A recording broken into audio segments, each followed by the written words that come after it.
Ok, inicio grabación. Bueno, pues bienvenidos a este día en Café con el Pastor. Qué bueno que están aquí. Seguimos hablando de el reino de Dios, de las cosas que hay en el reino de Dios, la diferencia con las cosas de este mundo. Y bueno, como ya saben, ya conocen el formato. Cualquiera que tenga alguna duda, algún comentario, algo, pues levanta su manita electrónica para que le demos el uso de la palabra, ¿de acuerdo? Así es que vamos a iniciar con esto. Quise continuar un poquito con las cosas que vimos el domingo. El domingo creo que para muchos la palabra les sorprendió. No conocían mucho acerca del sacerdocio, por qué somos sacerdotes. No sabían las bases escriturales por las cuales dice la palabra que somos sacerdotes, qué involucra ser sacerdotes. No, creo que no lo conocían, pero bueno, vamos a continuar un poquito con ello. Y quisiera que abrieran ustedes sus Biblias, ya saben, la primera yo la leo, Lucas capítulo 20 y verso 1.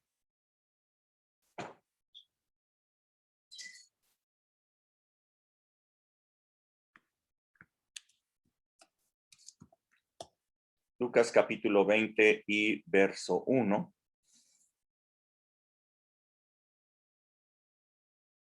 Lo voy a leer, es hasta el verso 8. Dice, sucedió un día que enseñando Jesús al pueblo en el templo y anunciando el evangelio, llegaron los principales sacerdotes y los escribas con los ancianos y le hablaron diciendo, dinos, ¿con qué autoridad haces estas cosas? ¿O quién es el que te ha dado esta autoridad? Respondiendo Jesús les dijo, yo también les haré una pregunta, respóndanme. ¿El bautismo de Juan era del cielo o de los hombres? Entonces ellos discutían entre sí diciendo, si decimos del cielo, pues nos dirá, ¿por qué pues no le creísteis? Y si decimos que era de los hombres, todo el pueblo nos apedreará porque están persuadidos de que Juan era profeta. Y respondieron que no sabían de dónde fuese. Entonces Jesús les dijo, pues yo tampoco les diré con qué autoridad hago estas cosas. Para que ustedes estén en el contexto, sucede que hacía unos poquitos días de que nosotros estamos viendo esta escena, hacía unos poquitos días que Jesús había echado del templo, pues de manera violenta, a vendedores y compradores que estaban haciendo ahí sus negocios religiosos. En el texto del Evangelio de Mateo se menciona que Jesús incluso volteó las mesas y las sillas, volteó todas las cosas allí, e incluso con uso de cuerdas, estaba azotando para que las gentes se fueran, para echar fuera a los vendedores y a los cambistas. Y entonces salieron pues palomas, bueyes, ovejas, incienso, todas las cosas que estaban vendiendo allí salió volando. Y Jesús había dicho, mi casa, casa de oración será llamada, y echaba todos del templo. Es entonces que se da esta escena. Unos poquitos días después, Jesús está enseñando dentro del templo y entonces vinieron a él las autoridades del templo, vinieron a él los sacerdotes, los principales sacerdotes, y vinieron acompañados de los escribas, o sea, vamos, con el respaldo que les daba a ellos la palabra de Dios, la ley, y llegaron con Jesús y le preguntaron, ¿con qué autoridad haces tú estas cosas? ¿Con qué autoridad echas del templo a los vendedores, a los compradores? ¿Con qué autoridad enseñas dentro del templo? ¿Quién te dio esa autoridad?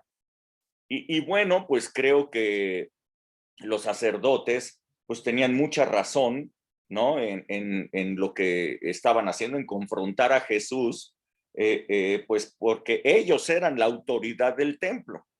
Y siendo ellos la autoridad del templo, pues ellos habían permitido que hubiera la venta, que hubiera el intercambio de productos, que se dieran todas esas cosas. Ellos lo habían permitido. Así es que, ¿quién le había dado a Jesús esa autoridad? Ahora, no le reclamaron más fuertemente a Jesús porque, pues, obviamente Jesús tenía un claro respaldo social. La gente lo apreciaba, la gente lo tenía como un maestro, lo tenía como alguien importante, entonces tampoco podían enfrentarlo de una manera más contundente. La respuesta de Jesús que él dio para muchas personas les ha resultado así como un acertijo, ¿no? Como que Jesús contestó con una pregunta capciosa, como que Jesús les contestó de una manera en la cual sabía que no le podrían contestar, como evadiendo responder la pregunta. Muchas personas piensan que esa es la idea, que Jesús evadió la respuesta por medio de esa pregunta. Pero no es así. En esa pregunta Jesús estaba dando la respuesta. Lo que estaba preguntando es, ¿el bautismo de Juan era del cielo o de los hombres? Les preguntó. Ellos entonces empezaron a platicar, empezaron a ver entre sí qué contestarle a Jesús. Y lo que sucede es que ninguno de ellos se había bautizado, ninguno de ellos habían ido al bautismo de Juan. Dice Juan capítulo 7, verso 29 y 30. ¿Alguien lo puede leer? Juan 7, 29 y 30. Léanlos en sus Biblias. Dice, pero yo le conozco porque de él procede y él... No. Juan 7, 29, 30. Ajá. Sí. ¿Eh? Sí. Sí, sí es ese. ¿O es otro? La primera de Juan. No. Es que dice, y todo el pueblo y los publicanos cuando lo oyeron justificaron a Dios.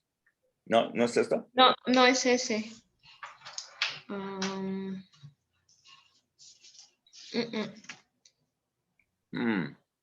A ver, permítanme. Sí.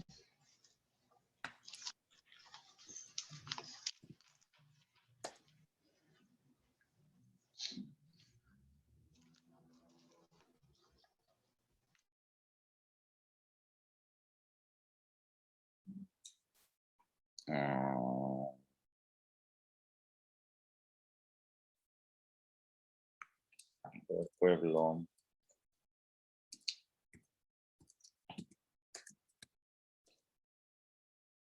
Es Lucas, perdón. Lucas 7, 29. Me equivoqué al poner el libro. Lucas 7, 29 y 30. Bueno, ya lo tengo aquí, así es que lo pueden, no, léanlo ustedes, pero ya lo tengo aquí. A ver, léanlo. Ya, y todo el pueblo y los publicanos, cuando lo oyeron, justificaron a Dios bautizándose con el bautismo de Juan. Mas los fariseos y los intérpretes de la ley desecharon los designios de Dios respecto de sí mismos, no siendo bautizados por Juan. Ok, Lucas, el cronista, nos dice que acudieron al bautismo de Juan, pues la mayor parte del pueblo, aún los publicanos pues eran tenidos por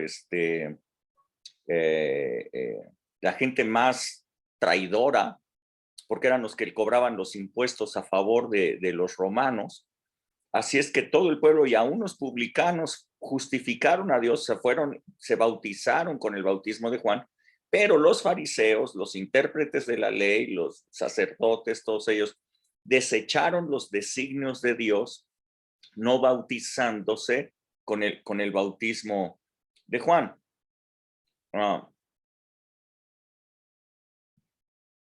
Ok, entonces recordemos que el bautismo de Juan era un bautismo para arrepentimiento y confesión de pecados, ¿sí lo recuerdan? La gente venía a ese bautismo, Juan les decía que se arrepintieran porque el reino de los cielos se había acercado, y entonces las personas que entraban, les decía que confesaran sus pecados para que fueran perdonados. Entonces entraban en el bautismo, salían perdonados por medio del bautismo. Así es que pues ellos dudaron, ¿no? En qué contestar, porque si ellos decían que el bautismo era de los hombres, pues entonces todo el pueblo se les iba a echar encima pensando en que Juan era un profeta, y si decían que era de Dios, que venía del cielo, pues entonces la respuesta obvia es: ¿y ustedes por qué no se bautizaron? ¿Y ustedes por qué no acudieron al bautismo? ¿Por qué no creyeron en él? Así es que le respondieron que no sabían,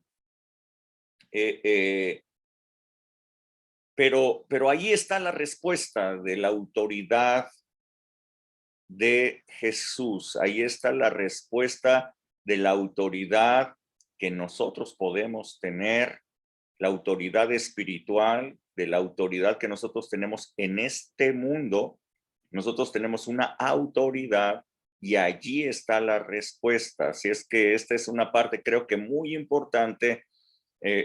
Voy a estar hablando de la autoridad del reino, en el reino de Dios, aquí en la tierra. Es muy importante que nosotros entonces lo veamos. El bautismo de Juan, en Mateo capítulo 3 y verso 11, espero que ahora sí lo haya puesto bien. Mateo 3:11.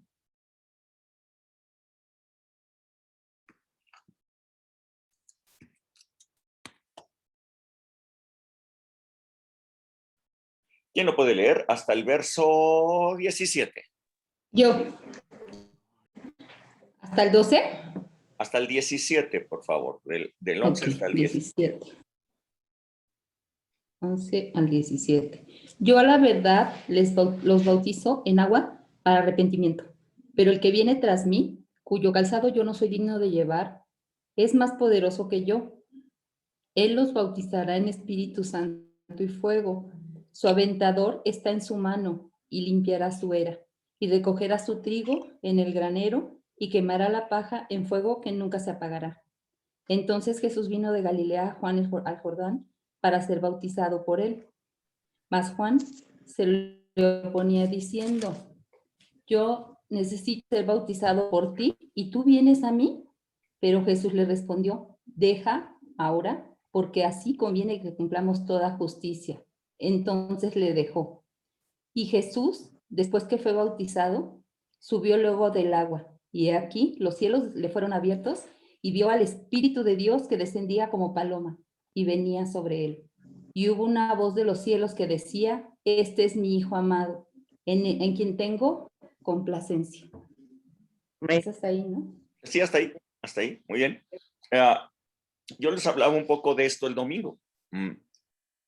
Juan es el hijo de Zacarías y Elizabeth, ambos, como les comenté, de la línea sacerdotal de Aarón, hombres íntegros, temerosos de Dios, pero que no habían podido tener hijos debido a la esterilidad de Elizabeth. Así es que ya siendo muy grandes de edad fue cuando el ángel Gabriel se apareció a Zacarías para darle el anunciamiento de que iban a tener un hijo. Esto era pues ya altamente improbable, pues por la edad avanzada que ambos tenían, pero en realidad ese vientre, el vientre de Elizabeth, estaba simplemente reservado para que naciera Juan, un hombre que iba a ser un hombre excepcional, ¿no? Un hombre muy especial.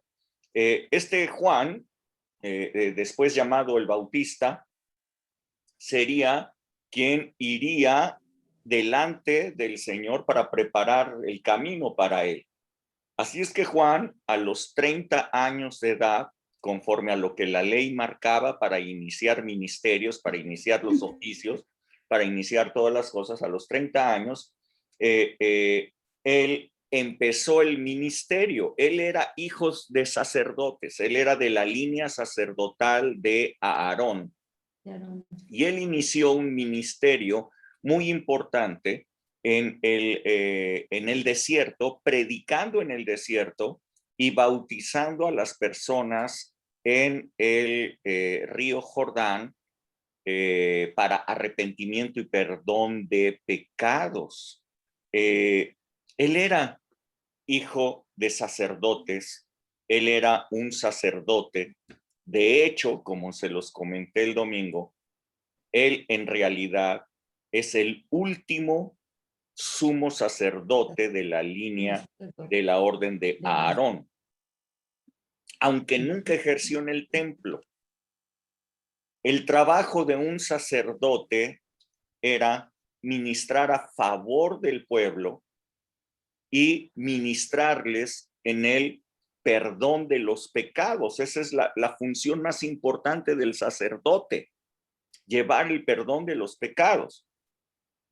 Así es que los sacerdotes, durante todo el periodo de la ley, para ministrar el perdón de los pecados, lo que hacían es que diariamente presentaban ofrendas a Dios con corderos, con las ofrendas que el pueblo llevaba para la remisión de sus pecados.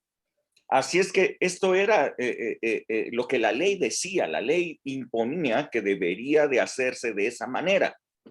Y Juan el Bautista estaba revolucionando absolutamente el concepto del perdón de pecados.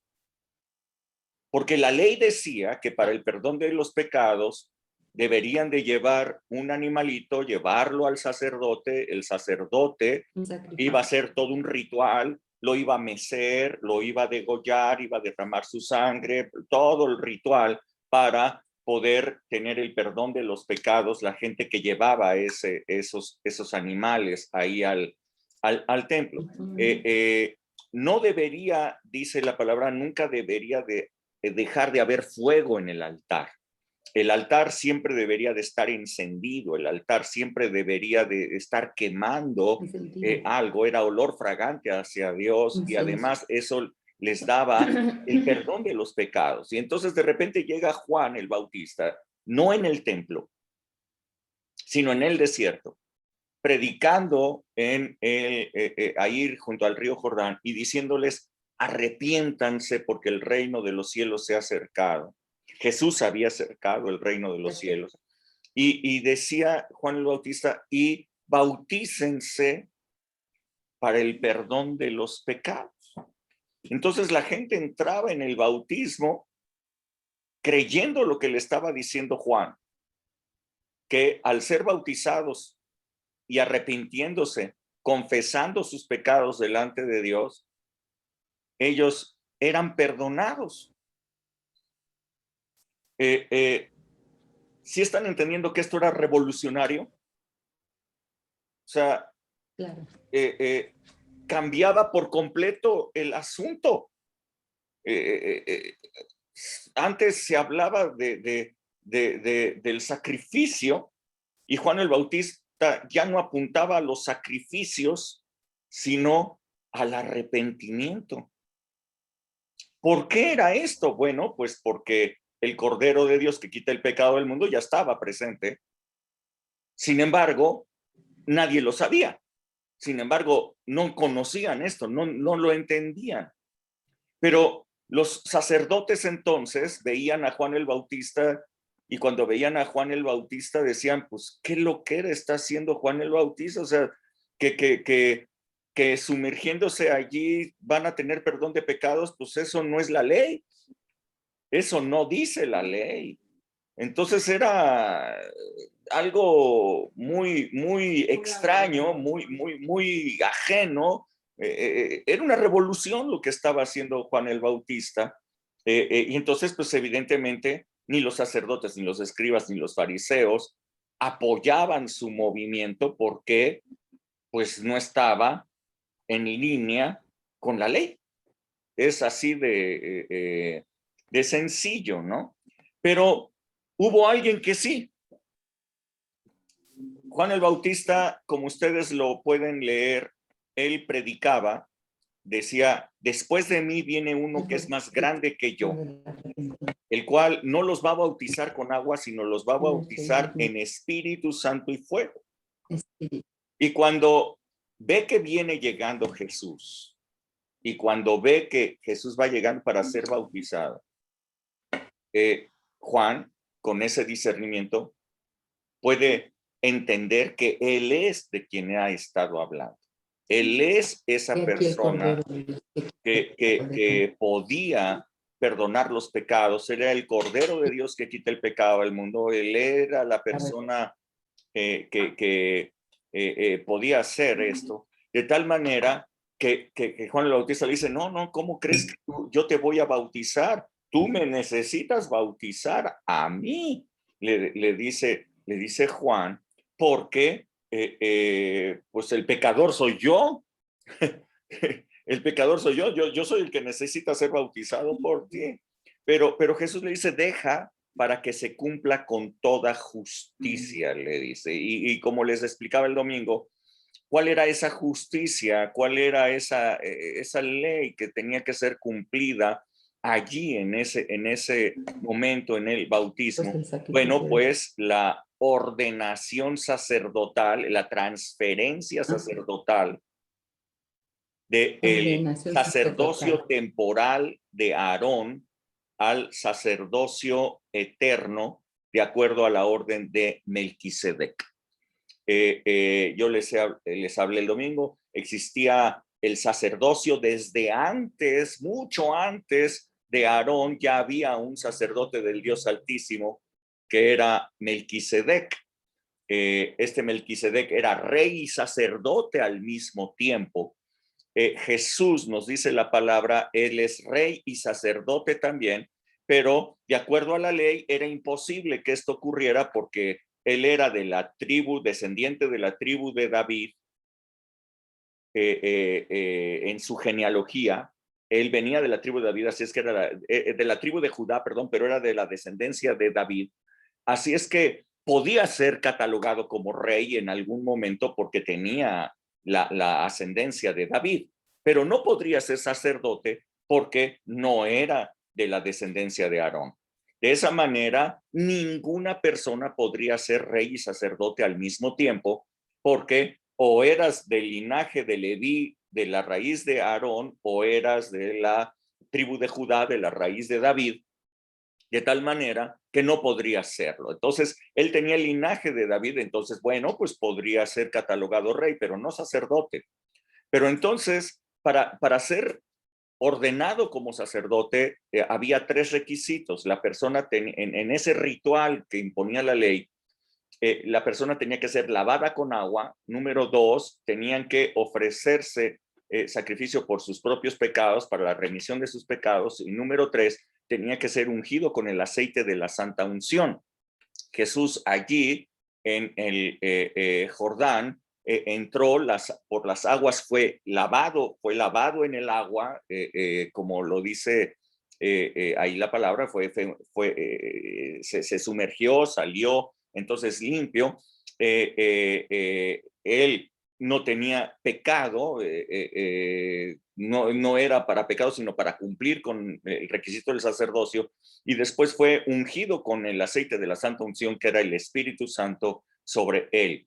De esa manera, en ese momento, el sacerdocio había pasado de a la orden de Aarón, se había regresado a la orden eterna de Melquisedec, siendo, como les decía, Juan el último sumo sacerdote de la orden de Aarón, aunque nunca fungió en el templo, sino que lo hizo fuera, innovando, revolucionando el perdón de los pecados, porque ya no era a través de del sacrificio, porque el sacrificio era el Cordero de Dios que quita el pecado del mundo, sino era a través del arrepentimiento por la fe. Así es que esto era lo que ahora iba a traer el perdón de los pecados. Así es que, sin lugar a dudas, el bautismo de Juan era del cielo. Es decir, sin lugar a dudas, esto venía de parte de Dios, tenía su origen en Dios, modificando todo el proceso de expiación de los pecados. Así es que en ese momento, además, Jesús, el Hijo de Dios, estaba recibiendo de mano de Juan el sacerdocio que había sido temporalmente pasado al pueblo de Dios en la orden de Aarón. Así es que esto respondía en buena medida a la pregunta de los sacerdotes que ellos estaban allí en el templo. Ellos decían, ¿con qué autoridad puedes tú venir al templo y echar fuera a los vendedores? ¿Con qué autoridad te pones tú a enseñar dentro del templo? Y es que es verdad, el reino de Dios, ustedes lo han visto en la Escuela de Obreros, el reino de Dios es un reino de autoridad. Dios mismo se mueve en autoridad y sumisión, lo hemos hablado. Entonces, Jesús no podía romper con la autoridad del templo. Jesús no podía simplemente ir al templo y hacer lo que él quisiera, porque pues, él no era la autoridad del templo. Entonces, realmente hubiera estado fallando en los principios de autoridad. Hubiera sido una arrogancia de parte de Jesús llegar allí y echar fuera a los vendedores. ¿Por qué lo hizo? Porque él tenía toda la autoridad en el templo, porque él era el sumo sacerdote, no en la orden de Aarón, pero en la orden de Melquisedec. Así es que el sumo sacerdote había llegado ahí a poner orden. E incluso, escuchen bien las palabras de Jesús. Jesús no dijo, esta casa, este templo, dice la Biblia, debe de ser llamado casa de oración. No dijo eso. Escuchen bien cómo fue eso. Vamos a leerlo. Marcos 11, desde el 15 al 18. ¿Quién lo quiere leer? Marcos 11, del 15 al 18. Yo. Sí. Marcos 11, del 15 al Marcos 18. 11, del 15 al 18. Vinieron pues a Jerusalén y entrando Jesús en el templo, comenzó a echar fuera a los que vendían y compraban en el templo y volcó las mesas de los cambistas y las sillas de los que vendían palomas y no consentía que nadie atravesase el templo llevando utensilio alguno. Y les enseñaba diciendo, no está escrito, mi casa será llamada casa de oración para todas las naciones, mas ustedes la han hecho cueva de ladrones. Y lo oyeron los escribas y los principales sacerdotes y buscaban cómo matarle, porque le tenían miedo, por cuanto todo el pueblo estaba admirado de su doctrina. Ok, entonces, escuchen bien lo que decía Jesús. Jesús, dentro del templo, el sumo sacerdote, de acuerdo a la orden de Melquisedec, ordenado, ungido con el aceite de la santa unción, él decía, mi casa de oración será llamada para todas las naciones. Jesús estaba restaurando las funciones del templo. Jesús estaba colocando las cosas como deberían de haber sido. Estaba tomando la autoridad que le correspondía a él como el sumo sacerdote. De no ser él el sacerdote, esto era una arrogancia. De no haber sido él el sacerdote, esto sí era una falta de autoridad, porque él no tenía autoridad en el templo. pero él era el sumo sacerdote. Así es que no solamente era el sumo sacerdote, sino dijo, mi casa, esta es mi casa. Dijo Jesús, esta es mi casa. Estaba tomando posesión el sumo sacerdote de acuerdo a la orden de Melquisedec. Así es que, ¿con qué autoridad lo hacía? Pues con la autoridad del sumo sacerdote. Con esa autoridad estaba haciéndolo. Así es que en esa pregunta realmente estaba la respuesta que ellos necesitaban saber, nada más que ellos no quisieron contestarla porque se metieron en un enredo ahí, con el pueblo. Si decimos que es de los hombres, pues nos apedrean. Si decimos que es del cielo, pues ¿por qué no le creyeron? Entonces no quisieron responderle, pero ahí estaba la respuesta a lo que ellos estaban preguntando. Ahora bien, resulta muy importante entonces, yo les decía, Juan el Bautista es aquel hombre que hace el traspaso, ¿no?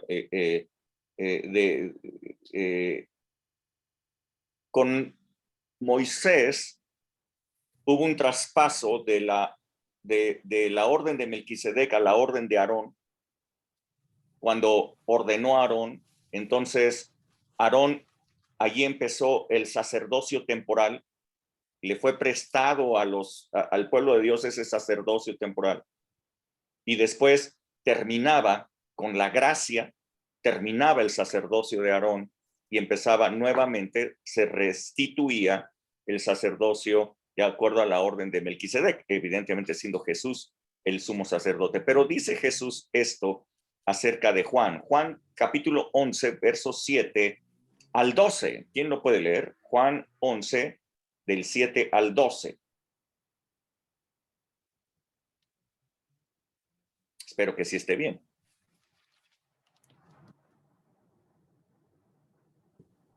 ¿Quién lo lee? 11. Yo. Bueno. No, tú. Juan 11, No, 7. Luego, después de esto, dijo a los No, discípulos, fíjate que vamos a aquí Judea. está. ¿No es Por eso? eso les decía, porque me pareció que estaba repitiendo lo mismo de arriba. Entonces, ¿no es? Ahorita les pongo Sí. cuál es correcto.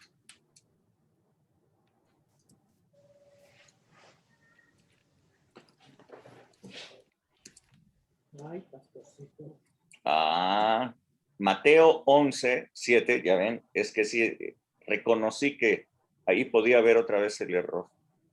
Mateo Marcos. 11. A Marcos. No, Mateo 11, 7. ¿Cuál es, Marcos? Mateo 11, 7. 7. Ajá. Ok. Mientras ellos se iban, ¿es esa? Sí. Sí. Sí. Mientras ellos se iban, comenzó Jesús a decir de Juan a la gente, ¿qué saliste a ver al desierto? ¿Una caña sacudida por el viento? ¿O qué saliste a ver? ¿A un hombre cubierto de vestiduras delicadas? He aquí, los que llevan las vestiduras delicadas en la casa de los reyes están, hasta el 12, ¿verdad? Sí. ¿Pero qué saliste a ver? ¿A un profeta? Sí.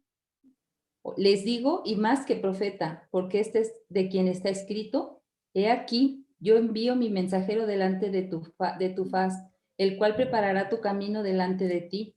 De cierto les digo que lo que nace de mujer, entre los que nacen de mujer, no se ha levantado otro mayor que Juan el Bautista, pero el más pequeño en el reino de los cielos, mayor es que él. ¿Hasta ahí? No, hasta el 12. El 12. Desde los días de Juan el Bautista hasta ahora, el reino de los cielos sufre violencia y los violentos lo arrebatan. Ok. Miren lo que dice Jesús. Dice, ¿qué salieron a ver al desierto? Dice, a una caña movida por el viento, es decir, a alguien sin valor. Salieron a ver a alguien que no tiene ningún valor, a una persona que lo agita el viento ¿o qué saliste a ver? ¿Querían ver a una persona con vestiduras delicadas? Dice, pues esos viven en los palacios, esos viven en los esos son los reyes, o sea, ese no es Juan. ¿Qué salieron a ver? ¿A un profeta? Dice, sí, bueno, y más que un profeta, porque este es el que habría de preparar el camino para el Señor, y él es el que abrió el camino para el Señor, no solamente con la predicación, no solamente con el arrepentimiento, sino abrió el camino para el sacerdocio, o sea, para que el sacerdocio regresara a Jesús. Y dice él estas cosas, miren bien, esto es maravilloso, dice, entre los que nacen de mujer, no se ha levantado otro mayor que Juan el Bautista. Órale.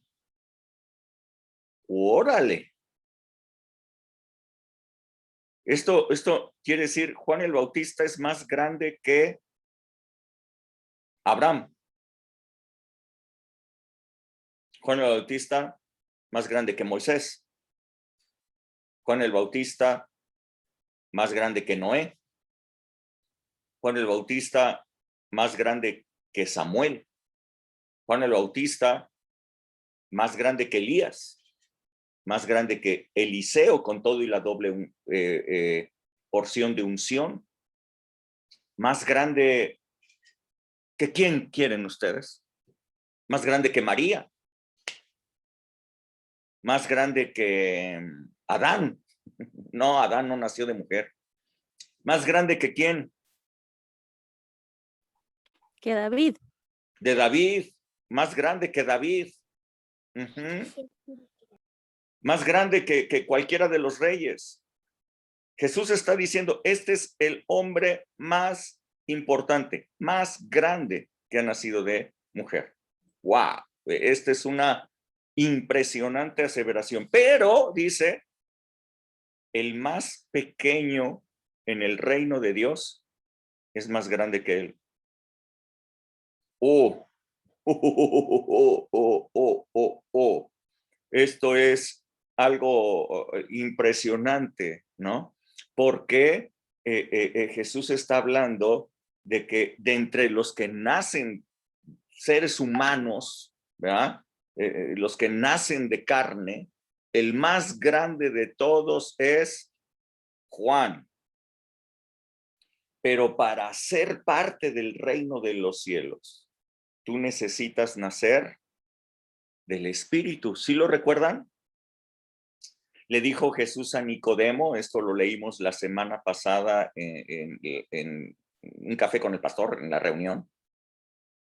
Leímos lo que Jesús le dijo a Nicodemo. Jesús le dijo que él era un hombre bueno, un hombre correcto, él era un hombre que había guardado todos los mandamientos, había reconocido que Jesús venía de Dios porque era imposible que los milagros que él hiciera no se ocurrieran si no fuera porque Dios estaba con él. Pero le dijo a Nicodemo, no puedes ni ver ni entrar en el reino de Dios si no naces de nuevo.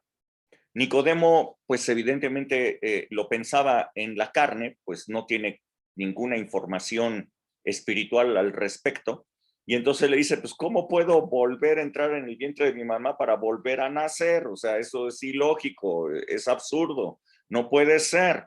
Y entonces Jesús le dice, mira, lo que es nacido de la carne, carne es. Pero lo que es nacido del espíritu, espíritu es. Jesús le estaba hablando de un nacimiento espiritual, no de un nacimiento en la carne, volver a nacer, pero ahora nacer en el espíritu, nacer del Espíritu Santo. Y le decía, porque el reino de Dios es un reino espiritual, por lo tanto, para poder entrar necesitas haber nacido espiritualmente. El mundo es un mundo de carne, entonces ahí no hay problema, ahí tú puedes vivir en la carne dentro del mundo, pero para entrar en el reino de Dios necesitas haber nacido del Espíritu, porque lo nacido de la carne, carne es, y lo nacido del Espíritu, Espíritu es. Así es que Nicodemo le dice, ¿y cómo puede suceder esto? ¿Cómo puedo nacer del Espíritu? Jesús le habló y le dice, bueno, de la misma manera que la serpiente de bronce fue levantada en el desierto, así también el Hijo del Hombre, o sea, Jesús iba a ser levantado, y todo aquel que volteara a verlo a él con fe sería salvo. Esta es la manera en la que se nace de nuevo, por la fe en la obra de Cristo Jesús en la cruz. Cuando creemos lo que Él hizo por nosotros, nacemos de nuevo, nacemos en el Espíritu. Nacer en el Espíritu nos introduce en el reino de Dios y entonces llega esta noticia sorprendente. Juan el Bautista es el más grande hombre de todos los nacidos de mujer. Pero cualquiera de ustedes que ha nacido del Espíritu es mayor que Juan. Por una razón, porque nacieron del Espíritu.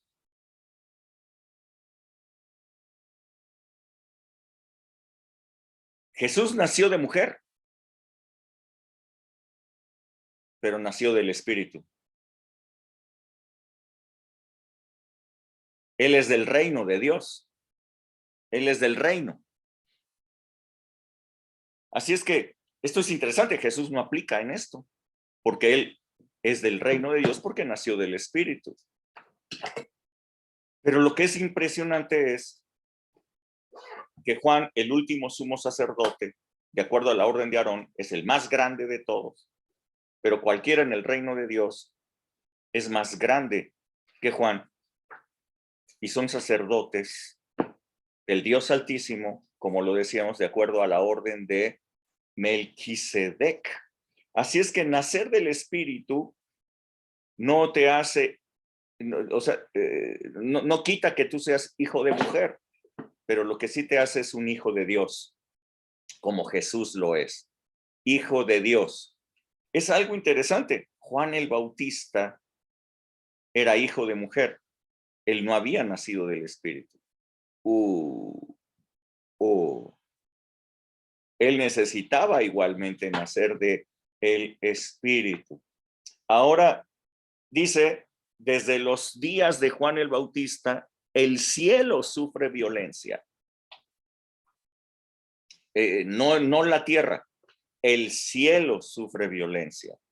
Ese reino del cual el Señor nos está hablando, el reino de los cielos, sufre violencia.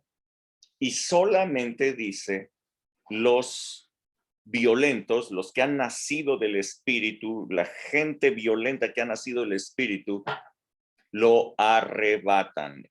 Se necesita violencia para creer, se necesita violencia para tomar, se necesita violencia para arrebatar el reino de Dios, arrebatar las cosas del reino de Dios, arrebatar. Así es que acuérdense de esto.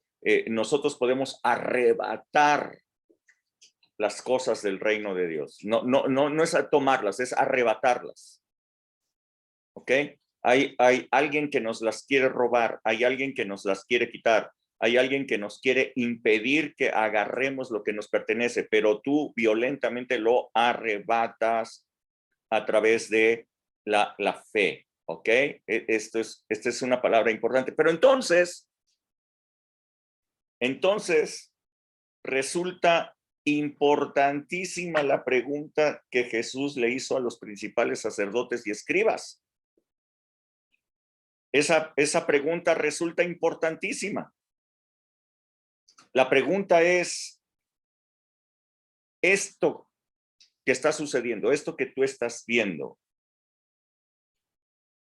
¿es del cielo o de los hombres?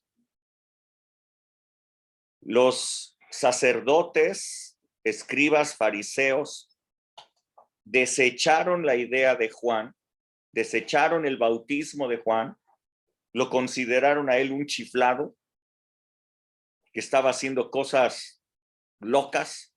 Seguramente dijeron, déjenlo, es temporal, es una tontería, se va a ir, no pasa nada. No consideraron que eso que estaba haciendo Juan venía de parte de Dios. Entonces, creo que tiene gran importancia que nosotros podamos discernir qué de lo que oímos, qué de lo que vemos viene de parte de Dios y qué cosa viene de los hombres. Porque todo lo que venga de los hombres no nos ofrece ninguna autoridad espiritual. Pero cuando tomamos lo que viene de Dios, eso nos da una autoridad. Eso nos da la autoridad de hacer las cosas.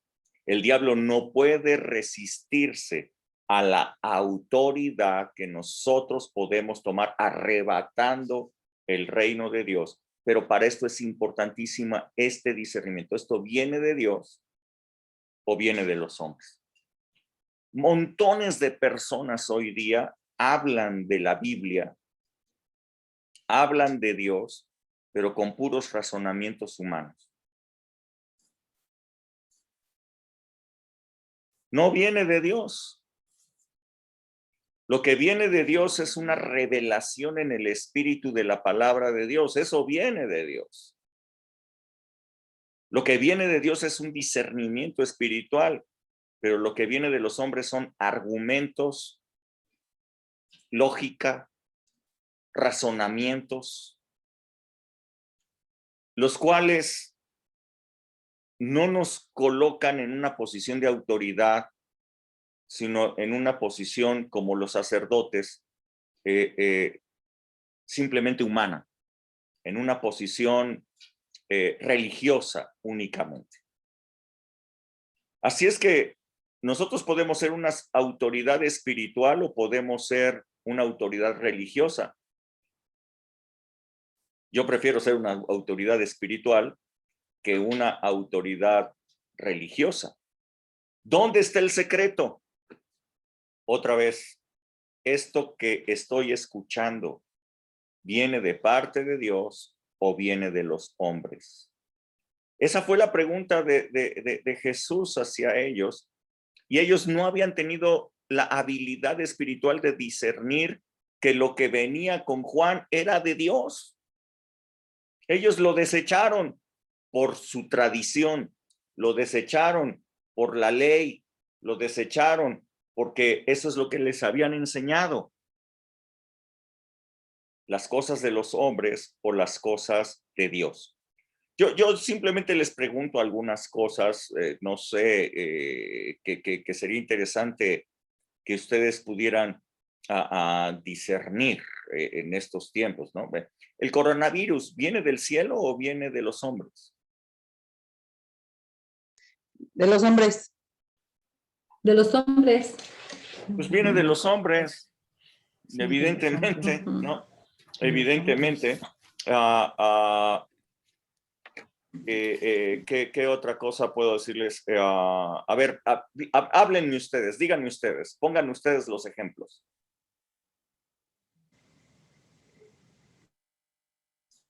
Y se quedan callados. Pues el que las personas se quedan sin trabajo, ¿no? Que no tienen alimento. Ajá. Obviamente, que las personas ahorita no eso tengan está trabajo. Sucediendo. Eso no que viene no le de echen parte la de Dios, culpa. eso viene de los hombres. Pero háblenme de razonamientos, razonamientos religiosos.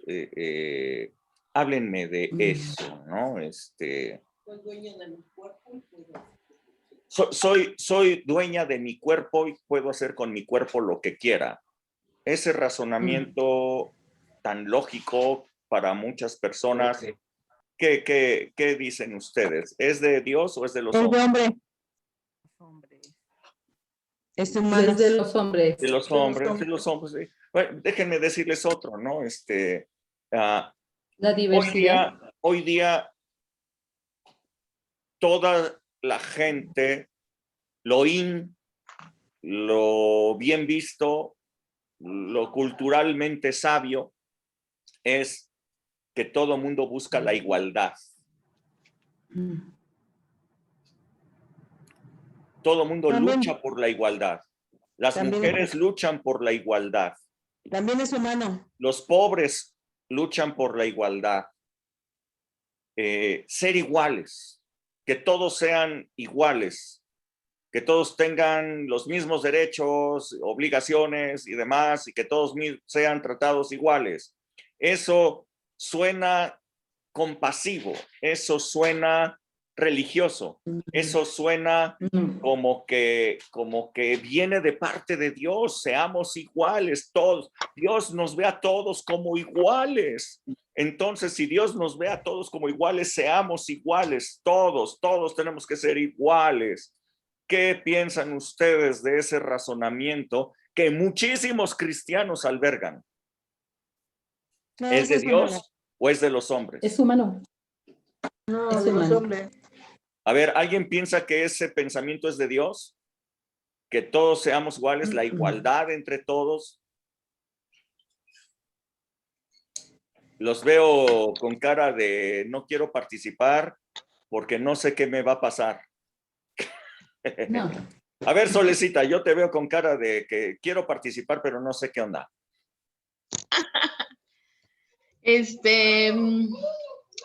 Pues yo digo que no, pastor.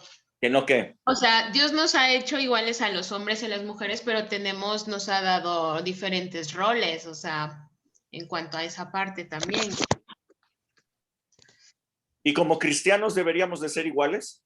A los demás no, definitivamente no, o sea, si somos iguales del tema que estabas hablando, ¿no? O sea, de es mi cuerpo, yo puedo hacer lo que sea con él, lo que quiera, y entonces ahí es una línea muy delgada de también estar a favor del aborto, de otras cosas así medias raras del mundo, entonces creo que no, definitivamente no somos iguales a la corriente y a los pensamientos de este mundo, o sea, Dios nos manda otra cosa diferente.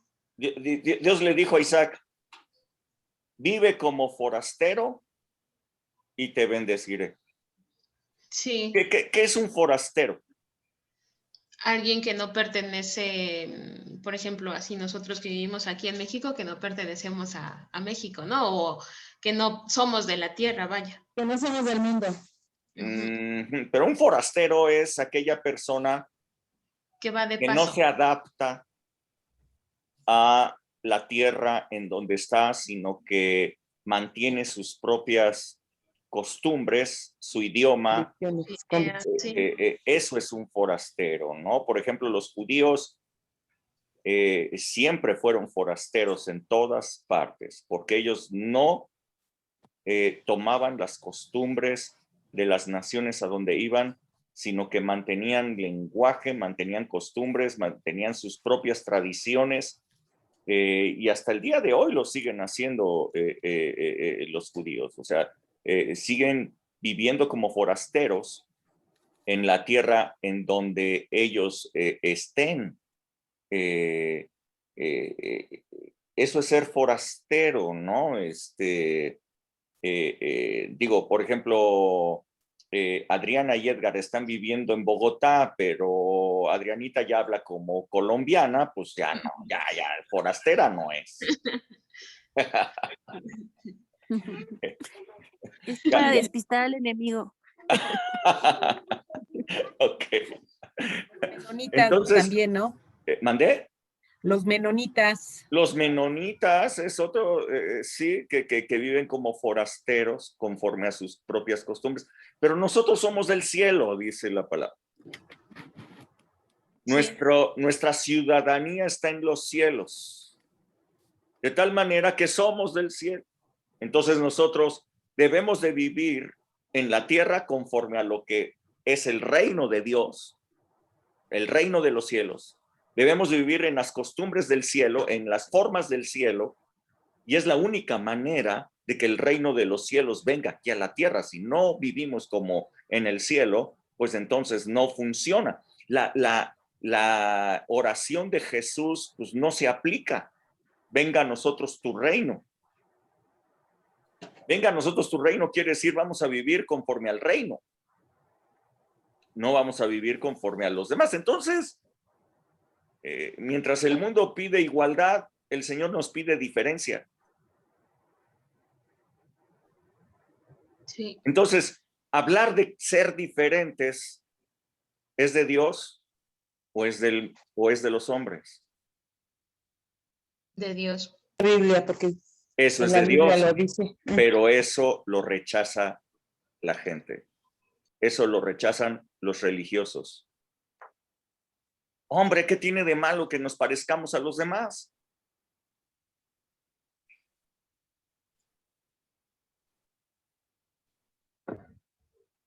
¿Qué tiene de malo parecernos?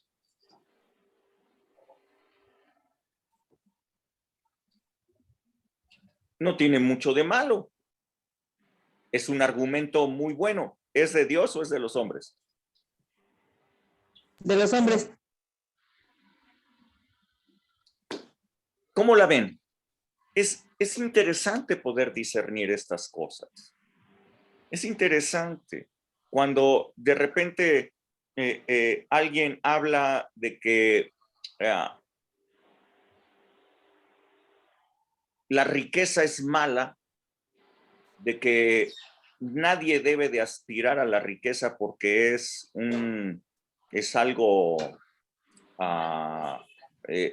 corrupto, es algo malo. Cuando se habla de eso, ¿eso es de Dios o es de los hombres? De los hombres.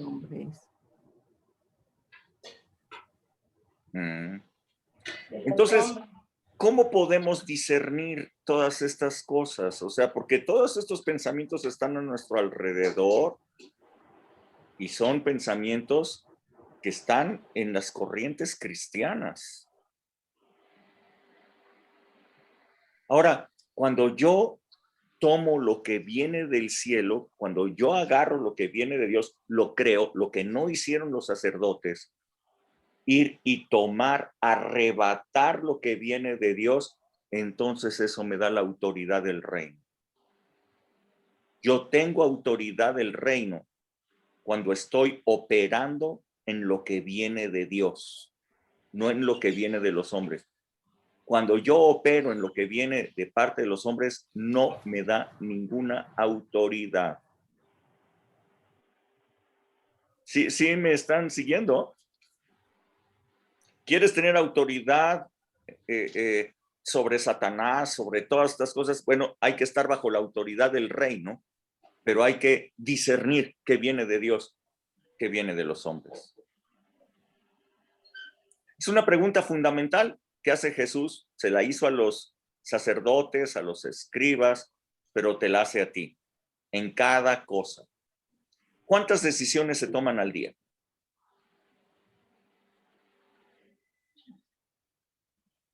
Muchas. Ok, decisiones basados en qué?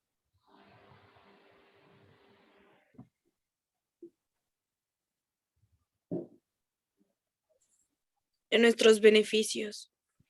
En nuestros beneficios. ¿De acuerdo a qué? ¿Cómo sabes que es algo que te beneficia? Pues porque porque creemos que los resultados de esas decisiones van a darnos como un bienestar, tanto a corto, mediano, a largo plazo, por cubrir como ciertas necesidades de la carne momentáneas. No lo sé. La cosa es, sería muy interesante, Paola, analizar por qué tomo decisiones. Mis decisiones están basadas en lo que siento, pienso o me mueve, no sé, en mis percepciones.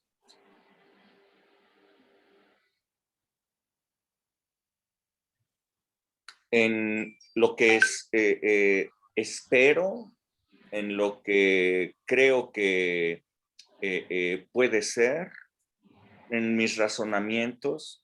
Todo eso es hombre, todo eso es humano. Todo eso es humano.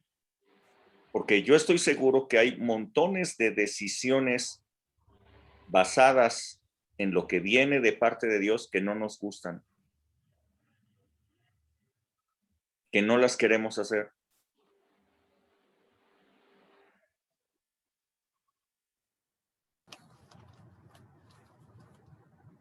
Pero pues nos va peor si no lo hacemos. Jesús en el Getsemaní.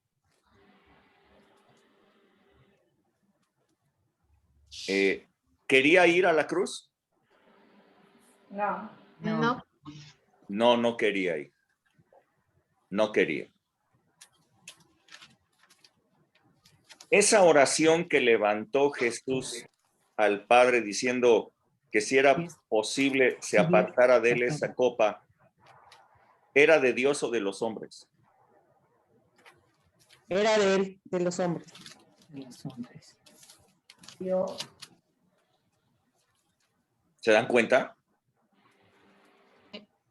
Una oración que incluso tenía su fuente en la humanidad. Ahora bien, cuando Jesús entendió que el sacrificio venía de parte de Dios, que ese era el plan que venía de parte de Dios, entonces lo tomó, aunque no lo quería. ¿Sí me están entendiendo? ¿Sí me siguen? Sí. ¿Sí me siguen? Esto es bien importante, o sea, entonces lo que yo voy a hacer, a ver, ¿viene de parte de Dios o de los hombres? ¿Por qué lo decido? ¿Por qué lo voy a hacer?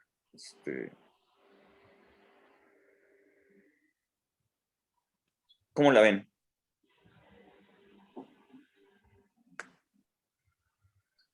Nadie platica, nadie dice nada. ¿Cómo la ven?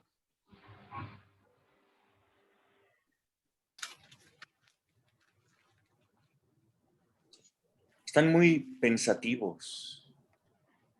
Rebeca está pensando en el horizonte, acaba de entrar en una parte, en el tercer nivel del cielo. Estoy pensando que son muchas situaciones que uno de repente, pues sí, definitivamente estás en dilemas, porque por un lado es lo que tú crees que necesitas de acuerdo a lo que estás teniendo en esta vida, en este mundo, con tu familia, con tu casa, que es normal, que es muy natural, que Dios te ha dado cosas, una familia, te ha dado promesas y demás para disfrutar de cosas en este mundo, pero también por otro lado está la voluntad de Dios, que no se salen esos deseos de la voluntad de Dios, creo yo. Yo cuando veo que le dice el Señor a Josué, tú vete y éntrale y llégale porque todo te va a salir bien. O sea, tú guarda la palabra, haz lo que tengas que hacer, porque te irá bien, todo te va a ir bien. No, pues yo veo a un Josué, pues, humano, tratando de llevar a un pueblo hacia la tierra prometida y teniendo que tomar decisiones que a lo mejor no sé hasta dónde él decía, le camino para acá o le camino para allá, porque él sabía que Dios ya le había dicho, lo que hagas te va a salir bien. Y muchas veces a lo mejor yo en lo personal digo, cuando no sé qué hacer, yo me acuerdo de esa promesa y digo, Señor, dentro de tu voluntad, yo quiero estar todo el tiempo dentro de tu voluntad y lo menos que quiero es regarla, lo menos que quiero es ofenderte, lo menos que quiero es que me vaya del cojol. Entonces yo creo que si no lo estoy haciendo malintencionado, tú me vas a bendecir y me va a salir bien. Fíjate, Rebeca, Uh-huh. que creo que los momentos más peligrosos son cuando sí sabemos qué hacer, Exacto. no cuando no sabemos qué hacer.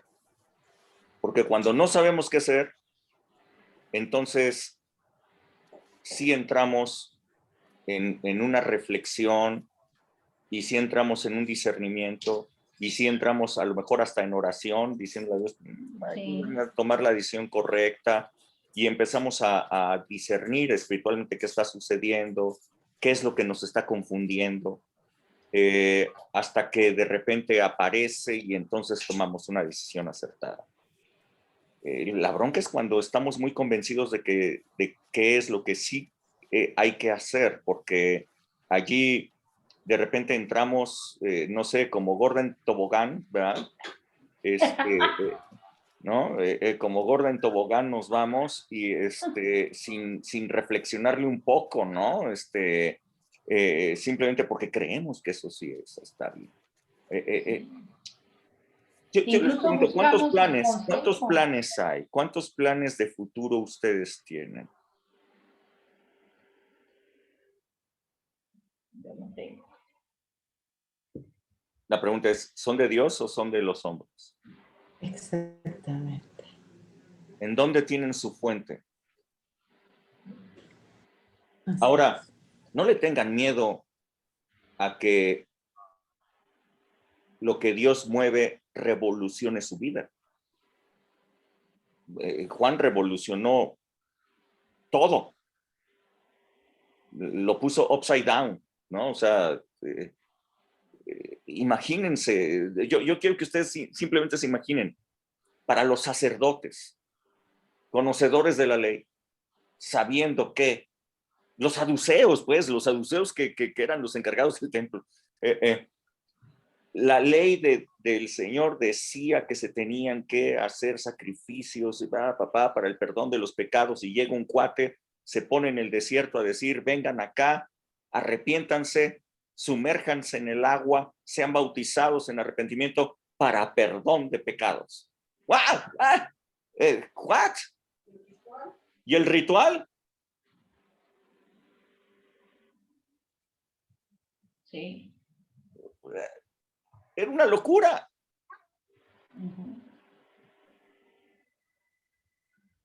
Es una locura hablar de la gracia.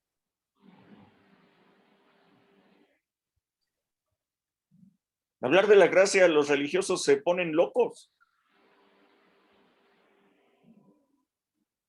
Les voy a dar un pensamiento más. Un pensamiento, este es maravilloso. No, Rubén, no puedes decir que Jesús ya llevó todos tus pecados futuros.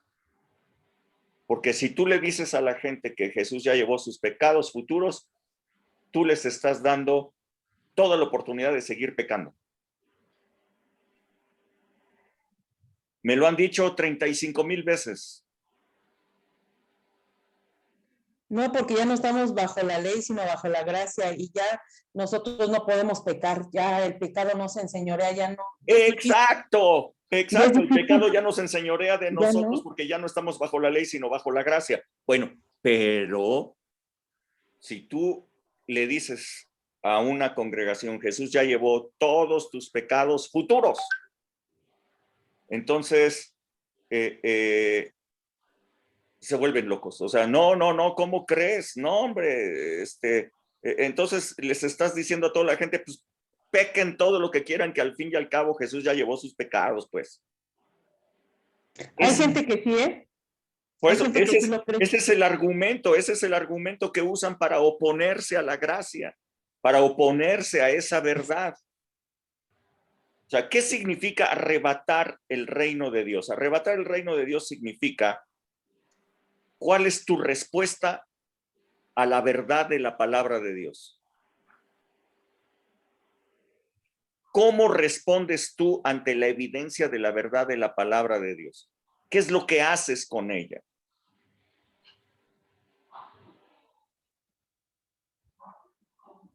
Eso es arrebatar el reino de Dios. Lo puedes arrebatar o lo puedes dejar ir. Solo es creerla y vivirla, ¿no? La palabra de Dios. Pero el asunto no es nada más decir, sí la creo. Montones de personas dicen, yo sí creo. Pero se siguen quejando de todo. Dicen, sí creo, pero siguen viviendo terrible.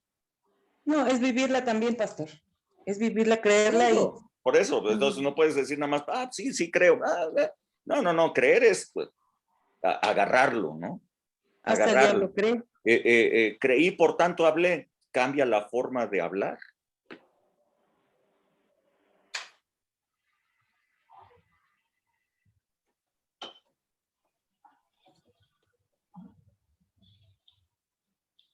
De hecho, por ejemplo, todo el tiempo que bueno, ustedes lo saben, tú, mis pastores, la gente de liderazgo con los que he platicado más, tantos años de estar yo en una congregación religiosa y tantos años de continuar con toda esa religión encima y adentro y afuera y por todos lados, a mí me costó mucho trabajo creer en la gracia tal cual ahorita, ¿no? O sea, siempre hablábamos de la gracia, pero jamás saber lo que era vivir en la gracia, tomar la gracia y empezar a ser libre, que para mí ese fue el mayor beneficio, empezar a ser libre. Por ejemplo, yo toda la vida tenía la culpa de todo, de todo. O sea, yo me vivía acusándome a mí misma toda la vida. Esto me pasa por esto de seguro me pasó por aquello, esto le pasó en mi casa por eso, siempre, toda la vida. Ese era mi estilo de vida, viviendo toda la vida bajo la religión, bajo la condenación, bajo la culpa. Me costó mucho trabajo salir de eso. Y ahorita en la gracia yo puedo disfrutar, o sea, algo que me pone feliz es saber que yo ya no peco. O sea, que se aguanten los demás y creen que me van a estar acusando, diciéndome que peco, pero yo ya no peco. O sea, el pecado ya no se enseñorea de mí, ya está, ya el Señor ya lo pagó. Eso no quiere decir que yo tenga un comportamiento que toda la vida ando flotando.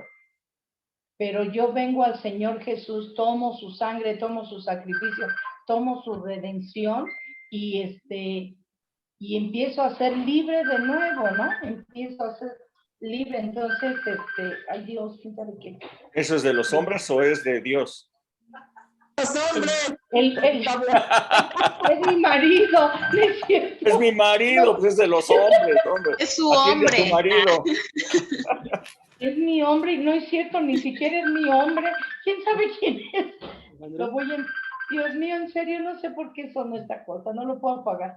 El punto es eso, que es fácil hablar de la gracia y es fácil, yo le doy muchas gracias a Dios por toda la gente que está en este tiempo, recién llegando a la congregación y recibiendo la gracia. No, qué maravilla. No tienen que estarse bronqueando con las leyes, con los religiosos, con las culpas, con la condenación. No, incluso desde mi propia familia, ¿no? Que si te maldecían, que si te decían y demás, ya te quitas todas esas cosas de encima cuando tomas la redención y la gracia de Jesucristo. Entonces, pero para mí no fue fácil quitarme todos esos pensamientos poco a poco y despierto y digo, Señor, yo tengo tu mente, yo tengo la mente de Cristo y estos pensamientos no van a estar dándome lata más, ¿no? Entonces, yo no sé cuánta gente tenga que estar todavía o esté todavía en un proceso de estar luchando contra el pecado y contra la ley, pero a mí me pasó. A mí me pasó. Sí. Bueno. Pero no es una lucha, es cuando uno, pastor, yo pienso que no es una lucha, realmente tiene la mente de Cristo y entiende que es la gracia, porque bueno, no fue difícil para mí darme cuenta que bajo la gracia el pecado ya no se enseñoreaba de mí. Yo me di cuenta que el pecado ya no se enseñoreaba de mí, entonces aprendí que eso era la gracia. Ok, eso, por ejemplo, a lo mejor es porque tú no batallaste tanto tiempo con una religiosidad impuesta, ¿no? Con todo ello, pues, gracias a Dios. Pero con todo y todo, Elvia, cada día tú tienes que estar, porque hay pensamientos que están volando por todos lados, que son muy sencillos, muchos de ellos, de entender que son de hombres, todo el humanismo, todas esas cosas, es muy sencillo de entender, pero hay muchos pensamientos de gente que habla de Dios que no vienen de Dios, sino que son reflexiones humanas acerca de Dios.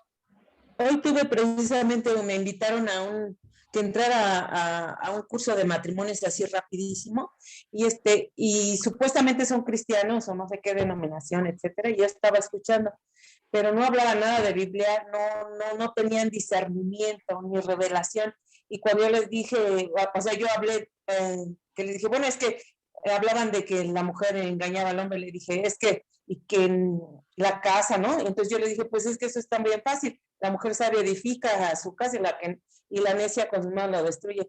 Y ellos se supone que eran cristianos y no tienen esos discernimientos, pastor. Estaban hablando de infidelidad y yo le dije, es que es difícil que una mujer, hija de Dios, que tiene a Dios en su corazón, pueda ser infiel, porque primero le es infiel a Dios y después a la esposa. O sea, eso es difícil, ¿no? Y como que dijeron, esa está loca, pero pues yo decía, yo eso sentí, el Señor me decía, es que es difícil, yo lo he vivido, es difícil para una mujer que ama a Dios, serle infiel a Dios y después al esposo, eso no se puede. Bueno, es la carne, ¿no? Precisamente por eso la pregunta de Jesús tan importante. ¿Esto viene de parte de Dios o viene de parte de los hombres? Esa es la pregunta, creo, fundamental. Si nosotros tomamos lo que viene de Dios, tendremos autoridad de reino. ¿Por qué Jesús pudo hacer las cosas que hacía? Tenía la autoridad de reino. Él tomaba lo que venía de Dios y cuando nosotros funcionamos en lo que viene de Dios, nos da autoridad. Así de sencillo. Así de sencillo. Bueno, ¿algo que quieran comentar?